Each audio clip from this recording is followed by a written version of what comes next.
Recording in progress. Olá, meu nome é Sebastião Ernesto, eu sou médico anestesiologista e vou falar sobre farmacodinâmica. No primeiro vídeo, falando sobre alguns aspectos relacionados aos receptores e como as substâncias utilizadas em terapêutica normalmente se relacionam com esses receptores. Sabemos que a farmacologia clínica se divide em farmacocinética e farmacodinâmica, sendo a farmacocinética o braço da farmacologia que avalia o que o organismo faz com a droga que entra em contato com ele. Perdão. Então, a farmacocinética avalia como essa droga, entrando em contato com o organismo, ela vai ser absorvida, se vai ou não ser absorvida, se for absorvida, em que extensão, se ela vai ser absorvida, como ela vai ser distribuída, e após a distribuição, como ela vai ser metabolizada e eliminada. Então, são os vários fatores que ocorrem desde a introdução da droga ou do contato dessa droga, dessa substância com o corpo do indivíduo, até a sua eliminação. A farmacodinâmica é o braço da farmacologia que analisa o contrário, analisa o que a substância vai fazer com o corpo, uma vez ela entrando em contato com o corpo, onde ela vai atuar e de que maneira. Tanto a farmacocinética como a farmacodinâmica podem sofrer influências de vários fatores que podem aumentar ou diminuir a resposta farmacológica àquela substância. Esses fatores que têm capacidade de alterar a resposta são relacionados com a idade do paciente, capacidade metabólica, o estado clínico do paciente, entre outras coisas.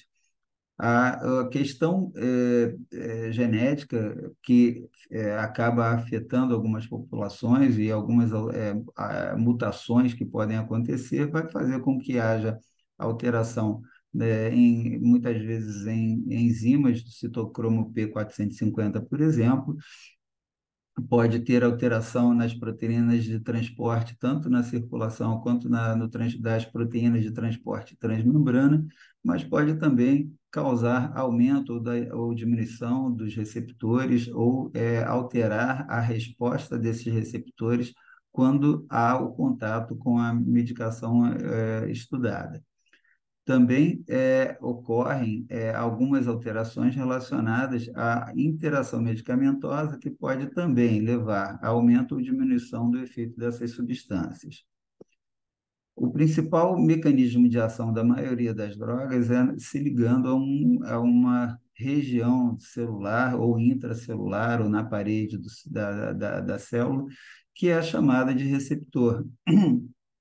O receptor a uma determinada droga vai, quando há a ligação, vai reagir causando aumento ou diminuição da sua resposta natural, aquela resposta que acontece quando há ligação a neurotransmissores ou sinalizadores naturais.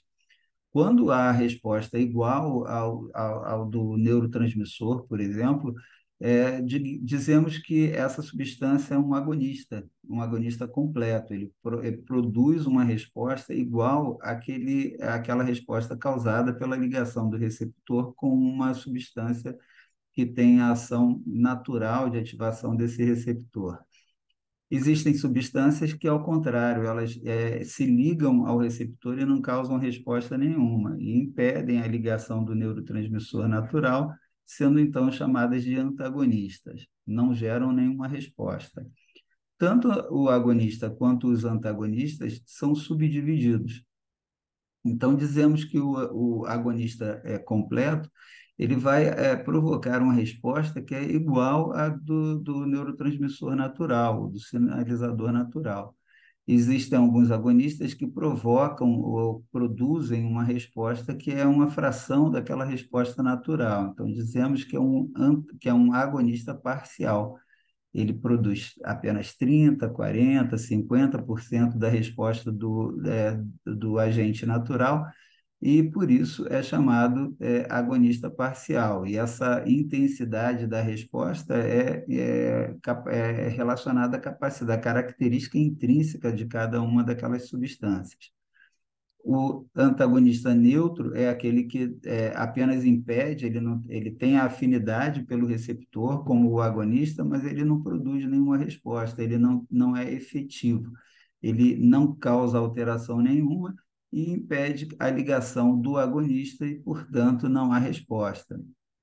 Mas também existem os antagonistas parciais, aqueles que apenas impedem parcialmente a resposta, isso vai depender de outras características, e também existem os agonistas inversos.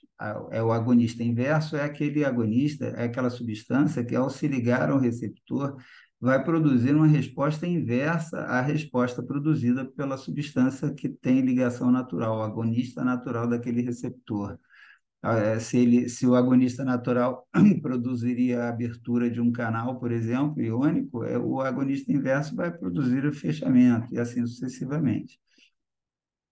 Por isso, essa diapositiva demonstra aqui algumas características. O agonista inverso total, ele produz uma resposta completamente 100% oposta ao que o agonista natural produz. Então, esse é o chamado o agonista inverso. Existe o agonista inverso parcial também, ele produz uma resposta inversa, mas não na mesma proporção, não é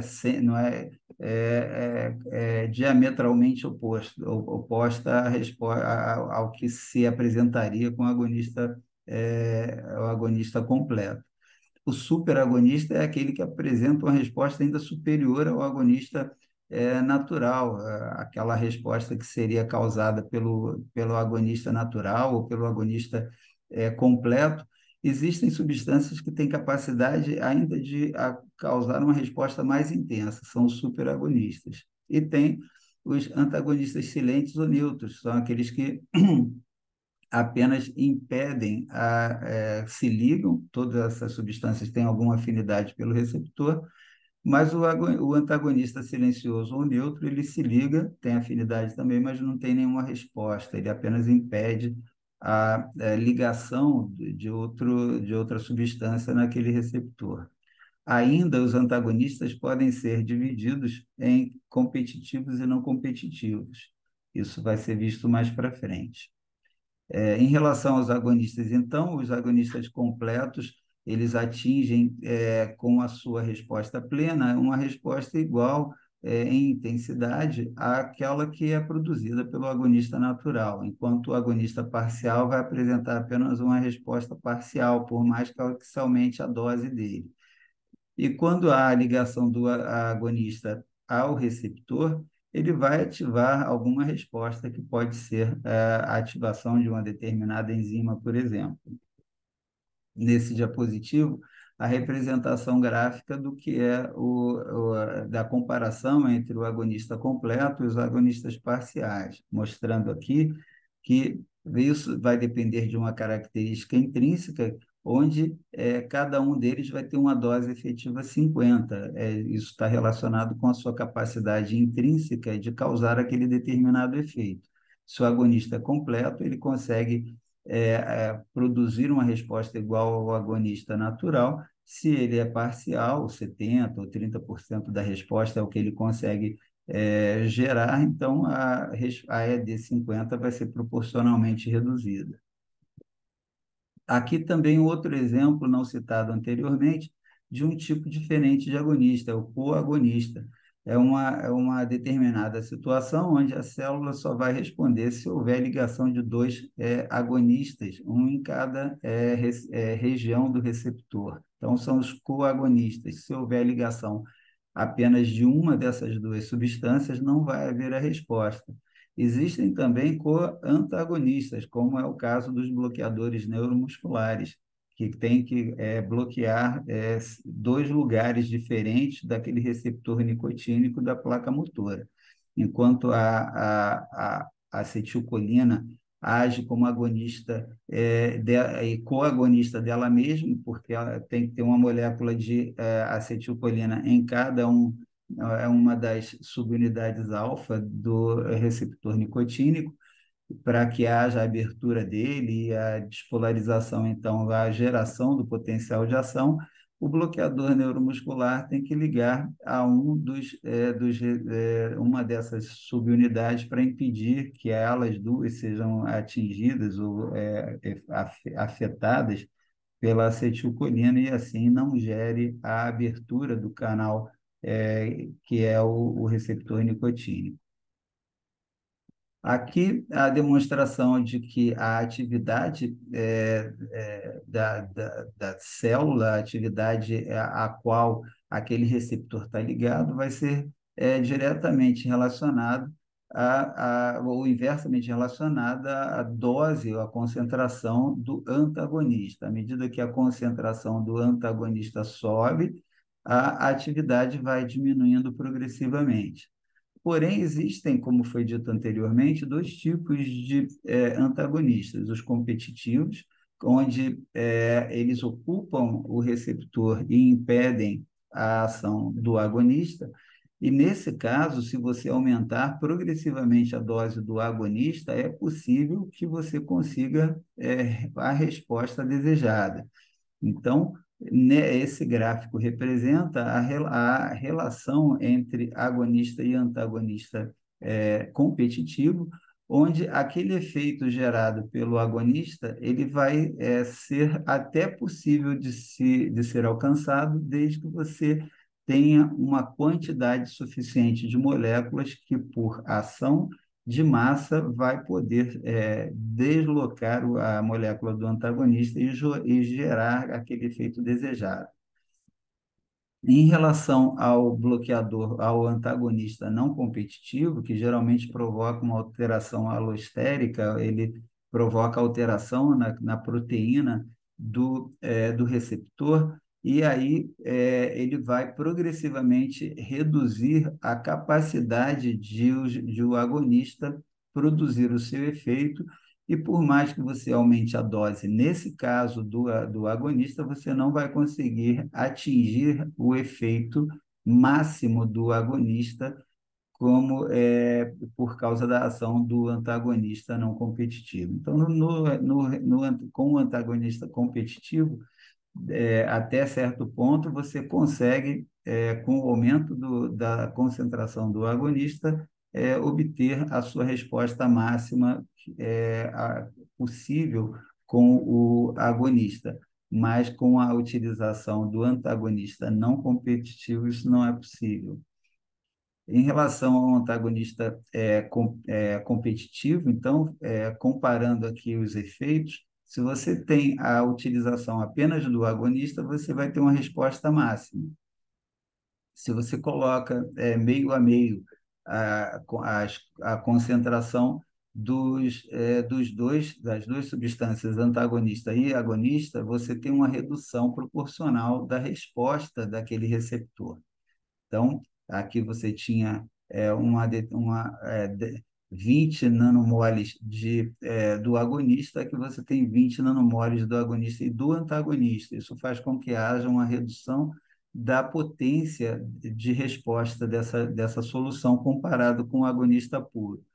Mas se você aumentar a concentração do agonista, você pode compensar parcialmente, ou até, se você aumentasse mais, você poderia até igualar, como aqui igualou, a resposta do receptor, comparando com a utilização daquela dose menor do agonista sem a ação de antagonista. Então, você tinha a utilização do agonista, colocou lá meio a meio com o antagonista, diminuiu a resposta, você aumentou um pouco a dose do agonista, você começa a aumentar um pouco a resposta, você dobrou aqui a concentração do agonista, você igualou a resposta em 100% quando você não utilizava o antagonista. Outra coisa importante é entender que o agonista ele se liga em algum ponto específico de ligação, e normalmente onde ele se liga é uma região de carga iônica oposta à sua, e por isso eles se atraem e têm essa ligação. E quando eles se ligam, eles geram uma determinada resposta, que é característica daquele receptor naquela célula.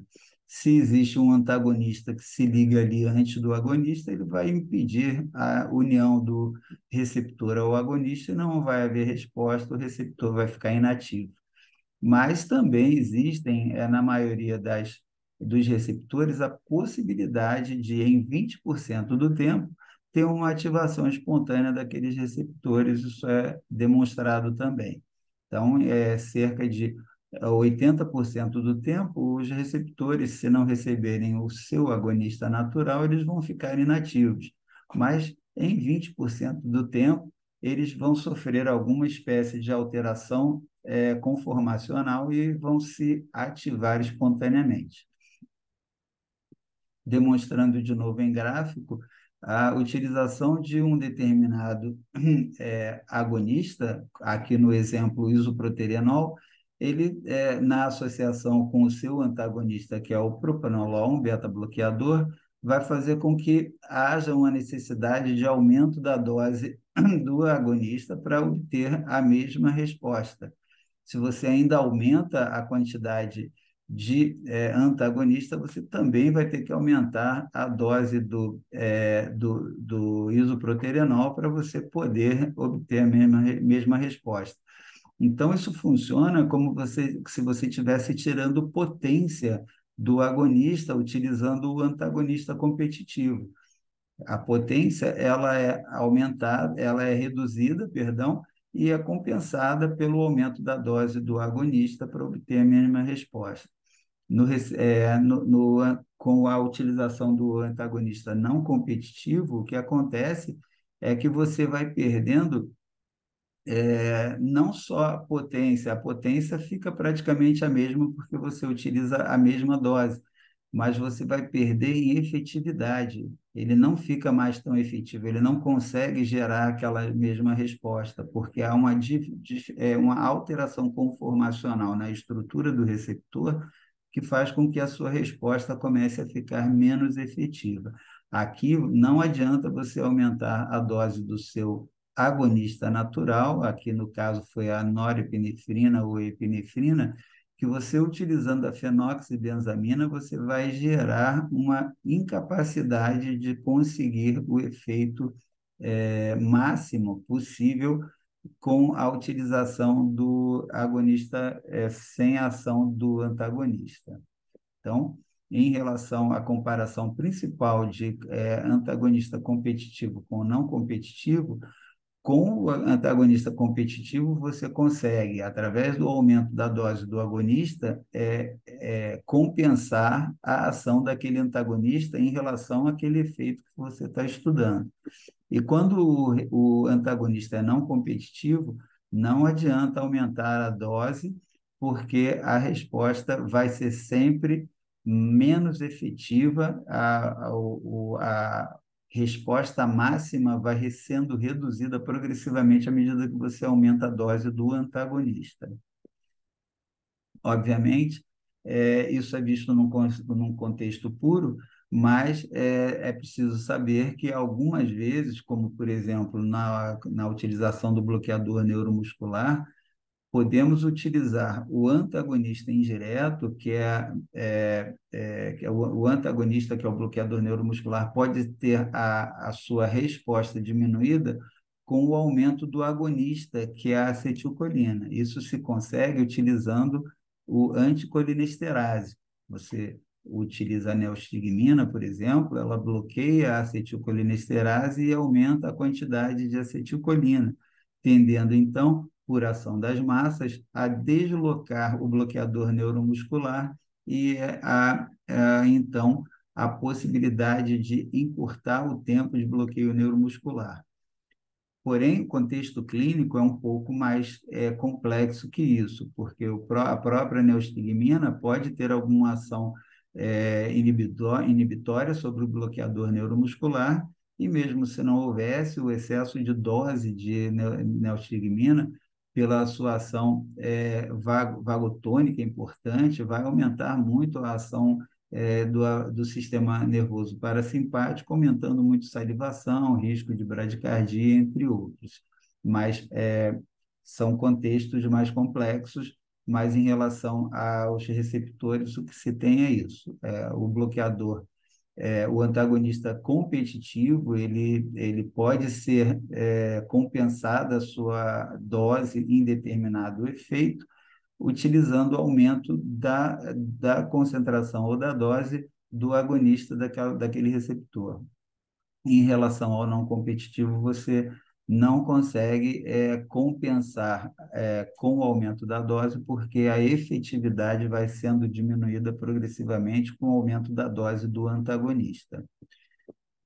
Além disso, também existe a possibilidade de, em alguns receptores, a ação de substâncias que alteram alostericamente aquele receptor causar a potenciação. Então, essa ligação alostérica que pode alterar a conformação da proteína do receptor pode causar o antagonismo, que não é competitivo, como foi falado anteriormente, mas alguns receptores ligados a algumas substâncias podem causar até o contrário, pode essa conforme a alteração da estrutura da proteína pode, em algumas situações, em alguns receptores, causar aumento da afinidade ou da facilidade de ligação do receptor com o agonista natural ou não.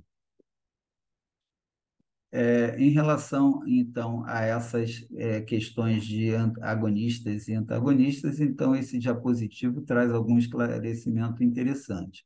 Considerando a droga A o agonista natural ou agonista completo não natural, que vai gerar uma resposta de 100% igual à resposta de qualquer agonista natural. Então, quando ele é associado à substância B, que no caso é um antagonista competitivo, como foi demonstrado anteriormente em outros diapositivos, vai reduzir a sua resposta de maneira a necessitar aumento da dose do agonista para compensar a ação do antagonista competitivo. Mas aumentando a dose na proporção certa, você consegue manter a resposta máxima. Se você, ao contrário, associa o agonista a um ativador alostérico, você vai provocar, como aqui, um aumento da resposta, porque o ativador alostérico, como foi demonstrado anteriormente, ele aumenta a afinidade do receptor ao receptor, e isso provoca uma resposta mais intensa. Agora, na última alternativa, o inibidor alostérico, que altera essa conformação do receptor, dificultando a ligação do agonista a ele, vai provocar essa resposta. Por mais que você aumente a dose do agonista A, você não vai conseguir a resposta máxima, e você vai ter uma redução da efetividade. Então, essa é o resultado da associação do agonista com um antagonista não competitivo. Aqui também nesse gráfico, nesse diapositivo, a demonstração das expressões, dos resultados de respostas a diversas substâncias. De novo, o agonista A, que tem uma resposta de 100% a um determinado, quando se liga a um determinado receptor, e tem o agonista B, que ele tem a mesma efetividade, só que ele é menos potente, você precisa de uma dose maior. Aqui nesse eixo da dose, a dose do agonista B é maior para conseguir alcançar o mesmo efeito. Então, dizemos que, comparando os dois, o agonista A é mais potente, ele consegue o resultado pleno com uma dose X, e o agonista B precisa de uma dose maior para conseguir aquele mesmo efeito. Eles têm a mesma eficácia, mas o agonista B ele é menos potente. Aqui, no exemplo B, eles têm a mesma potência, porque a dose está sendo utilizada igual, mas a resposta vai ser sempre mais intensa com o agonista B, porque a sua efetividade é maior. Então, Esse é o exemplo do agonista parcial. Você utiliza aquela substância na dose ideal, mas você nunca vai conseguir a mesma efetividade, porque ele não tem característica intrínseca de conseguir a mesma resposta na mesma intensidade. Então, ele é menos efetivo. Aqui ele é é menos potente, e aqui ele é menos efetivo. Aqui também a utilização de duas substâncias, onde a baixa expressão do agonista B, ele é menos efetivo ainda, então vai conseguir uma resposta ainda menos intensa. E no exemplo D, há uma associação desses dois agonistas no mesmo paciente. Então, você vai ter, com essa associação, uma resposta menos intensa ao agonista B, devido ao deslocamento de parte das moléculas do agonista A pelo agonista B. Então, a resposta que obteria ou que estava obtendo até esse momento com o agonista A, que era a resposta plena, ele é um agonista pleno, quando você associa o agonista B sendo menos eficaz, ele é um agonista parcial, ele vai deslocar parte daquele agonista A dos receptores e gerar uma resposta menos intensa. Outra coisa interessante em relação aos receptores é que eles não se encontram apenas em outras células, às vezes eles se encontram na própria célula que vai produzir a substância que vai ativá-lo ou inativá-lo. Aqui no exemplo, é a noradrenalina liberada na fenda sináptica, ela vai ter a sua ação na membrana pós-sináptica, nos receptores alfa, beta, etc.